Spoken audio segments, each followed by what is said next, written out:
আসসালামু আলাইকুম। আম আওয়ামী লীগের যে কার্যালয়টা আছে আপনার গুলিস্তানে, সেটাও একটা পাকিস্তানি লোকের। তো ওইটা আপনার যুদ্ধ যখন হয় তখন যুদ্ধ শেষ হওয়ার পরে পাকিস্তানি ওই লোকটা বা পাকিস্তান চলে যায়। আর হচ্ছে আপনার এই তারপরে এটা ৭২ সালের দিকে এটা আপনার ধরেন সরকারের খাস জমির দিকে পরিণত হয় কীভাবে, উনি খাজনা খারিজ দেওয়া বন্ধ করে দেয়। উনি আর দেশে আসবে না, ফিরবে না, পাকিস্তানি ওই লোক, মানে এই জন্য এটা আর উনি রান করায় না আর কি, এই জিনিসগুলো দেয় নাই।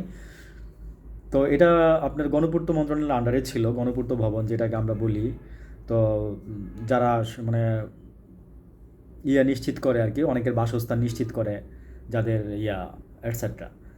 তো ওই ৭২ সালের দিকে এটা আপনার খাস জমি হিসাবে অন্তর্ভুক্ত হয় ওই খাজনা খারিজ না দেওয়ার কারণে। তো এটা আপনার ৮২ সালের দিকে এসে আপনার এটা মোটামুটি আওয়ামী লীগকে একরকম বুঝাই দেওয়া হয়। ঠিক আছে? তো এইভাবে আওয়ামী লীগ মনে করেন যে এই জায়গাটার মালিক। এটা আমরা অনেকেই জানি না। অনেক ইতিহাস আমরা জানি না, অনেক ইতিহাস আমরা জানি না, আমরা জানতেছি, বুঝছেন, জানতেছি আর বিস্মিত হইতেছি। যে কি বলবো, যে মানে অনেক কিছুই হওয়া সম্ভব, যেগুলো আমরা কল্পনাও করি না সেগুলোই হচ্ছে বা হয়।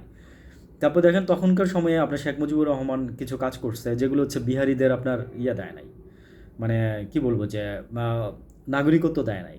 ঠিক আছে, এখন বিহারিদের নাগরিকত্ব আছে কিনা আমি জানি না।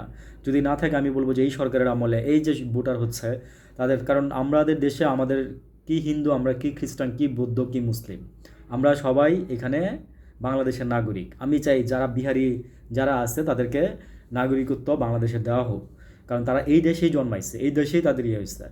একটা যুদ্ধ হয়েছে দেশের মধ্যে, তাই বলে তো মনে করেন যে আপনার মানে নাগরিকত্ব বাদ হয়ে যায় নাই তার। ঠিক আছে? তো এটা আমাদের এই যে অন্তর্বর্তীকালীনকে সরকারকে করার জন্য আমি অনুরোধ করতেছি এবং আশা করি যে উনি করবেও আর কি এগুলো। থ্যাংক ইউ, ভালো থাকবেন, আসসালামু আলাইকুম।